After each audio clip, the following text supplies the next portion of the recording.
अगला क्वेश्चन क्या है, ये कह रहा है यदि निर्माता को 10%, थोक विक्रेता को 15% तथा खुदरा विक्रेता को 28% लाभ होता है तो उसे मेज की उत्पादन लागत ज्ञात कीजिए तथा खुदरा विक्रेता ग्राहक को बेचता। देखो ये क्वेश्चन थोड़ा सा कैलकुलेटिव है, लेकिन मैं आपको बता रहा हूं कैसे आपको लगाना, ध्यान से समझिए। 10% का मतलब क्या होता है, इसके बारे में अगर हम बात करें तो आपको 10% का मतलब क्या होता है, 1/10। इसका मतलब यही है कि 10 रुपए की वस्तु को कितने में बेचा गया होगा, तो आपको 10 रुपए की वस्तु को कितने में बेचा गया होगा, आपको 11 में। फिर 15% का मतलब 3 बटा कितना होता है, 20। इसका मतलब 20 रुपए की वस्तु को कितने में बेचा गया होगा, तो आपको 23 में बेचा गया होगा। फिर कह रहा अगला 28% का लाभ, 28% का मतलब 28/100 तो 4 7 28, 4 25 संयम होगा। इसका मतलब ये हो जाएगा आपका कि इसके बारे में बात करें तो आपको सर ये 25 रुपए की वस्तु को कितने में, 25 5 30 तो कितना हो जाएगा, तो आपको सर ये 32 रुपए। बात क्लियर है। चलो अब इधर वाले का गुणा कर लेंगे, ये आ जाएगा, इधर वाले का गुणा ये। अब क्वेश्चन में कह रहा कि यदि ग्राहक के लिए खुदरा मूल्य इतना रुपए, यानी इधर का मूल्य दिया, अब कुछ गुणा करने पा रहा है, देखो इधर का गुणा करने कुछ कटपीट रहा है, कुछ कटपीट भी नहीं रहा।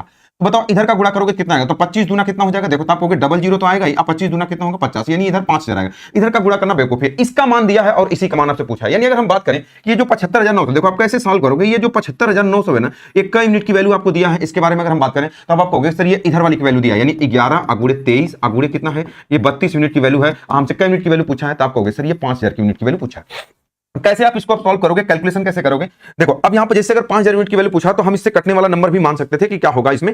देखो अब से क्वेश्चन को सॉल्व करोगे तो 11 से इसको हम काट देते हैं, तो आपको सर 11 से काट देते हैं, 11 छक्का 66 हो जाएगा। अब बचा कितना, 9 11 9 99, ये देखो 69 से, देखो कितना बढ़िया से मक्खन की तरह कट रहा है, 23 69, ये 300 हो जाएगा। अब देखो ये इससे कट रहा है, तो आपको सर हाँ कट रहा है, कितने से कट रहा है, आपको सर 4 से काट देता हूँ, 4 8 32 हो जाएगा, 4 7 28 4 5 20, मतलब 75 हुआ। 8 से इसको काट दो, 8 6 48, 8 2 16 8 5 20, मतलब आपने क्या समझा, सारा चीज कट गया, 75 बचा और यहाँ 625, मतलब इसका गुणा करोगे तो कंप्लीट नंबर में आएगा। यानी ये फ्रैक्शन वाला तो होगा ही नहीं, चाहे ये वाला होगा अच्छा ये वाला होगा। अब देखो जब गुणा करोगे तो लास्ट में 5 5 25, लास्ट में 5 आएगा, तो ये वाला हो जाएगा न कि ये वाला। तो आप समझ गए इस क्वेश्चन का आंसर कौन सा हो जाएगा, ऑप्शन नंबर बी। तो